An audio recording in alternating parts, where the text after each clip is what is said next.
Hello and welcome to the cinematic deep dive into one of the most daring, unconventional, and influential brands ever created. Today, you are not just watching a documentary. You are stepping into a world of speed, altitude, risk, and relentless ambition. This is the story of Red Bull, a company that did not simply sell an energy drink, but built a global culture around pushing limits, defying gravity, and expanding human potential. From roaring Formula One engines to silent moments at the edge of space, from underground street culture to global media domination, Red Bull represents a mindset that refuses to accept boundaries. Sit back, turn up the volume, and prepare for a journey into a universe where fear becomes fuel and impossible becomes inevitable. Red Bull is not a drink. Red Bull is a belief. The screen explodes with light and motion. Night city skylines blur into streaks of neon. Engines scream. Tires burn. A Formula One car tears through a corner at impossible speed. A cliff diver stands still at the edge of the world, the ocean far below. A skydiver breathes slowly, suspended between earth and sky. A motocross rider twists midair, frozen for a split second before gravity takes over. This is the language of Red Bull. Energy, motion, risk, control within chaos. The idea is simple but radical. Human limits are not fixed. They are suggestions. And Red Bull exists to challenge them. Before the brand became a global symbol of adrenaline and ambition, before the logo was recognized on every continent, the story began quietly, far away from racetracks and extreme arenas, in the calm contrast of the chaos it would later create. The origins of Red Bull are rooted in curiosity, travel, and an obsession with performance. Dietrich Mateschitz was not an athlete seeking glory, nor a scientist chasing fame. He was a man fascinated by how humans function under pressure, how energy, focus, and endurance could be enhanced. Traveling through Asia, he encountered functional drinks designed not for pleasure, but for performance. Drinks consumed by workers, drivers, and fighters to stay sharp and alert. Where others saw something niche and unfamiliar, Mateschitz saw potential, not just for a product, but for a philosophy. Early visuals are minimal. Notebooks filled with ideas, rough sketches, long conversations, risk calculations. The first cans looked nothing like traditional beverages. Slim, metallic, different, even strange. The taste was unconventional. The concept was misunderstood. Investors were skeptical. Retailers were unsure. Focus groups were confused. But Red Bull was never designed to blend in. It was designed to stand out. From the beginning, the company made a decision that would define everything that followed. It would not compete on volume. It would not follow industry rules. It would not sell refreshment.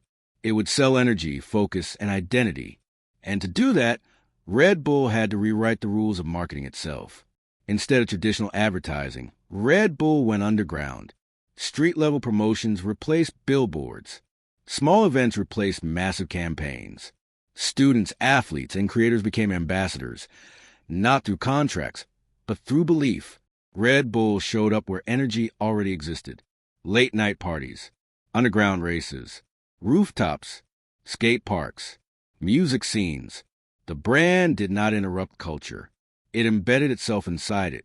Cameras captured moments instead of scripts. Actions replaced slogans.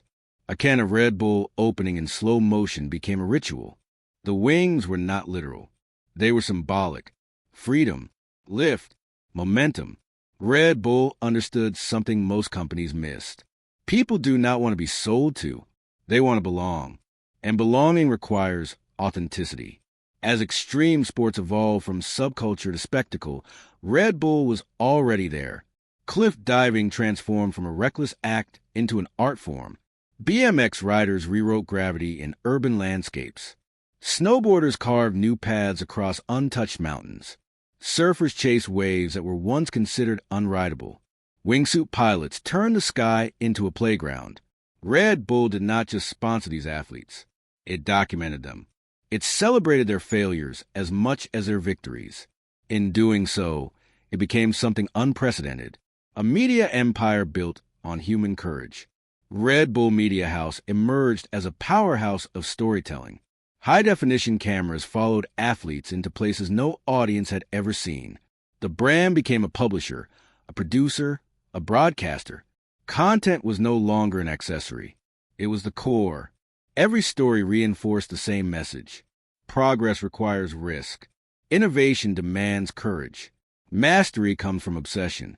As the world watched these stories unfold, Red Bull expanded into the most demanding arena of all, Formula One, a world defined by precision, pressure, and microscopic margins. Enter Red Bull Racing. The visuals shift. Cold steel, data streams, engineers studying telemetry, pit crews rehearsing movements down to milliseconds, drivers focusing in silence before the lights go out. Red Bull approached Formula One the same way it approached everything else. Aggressively, creatively, without fear of tradition.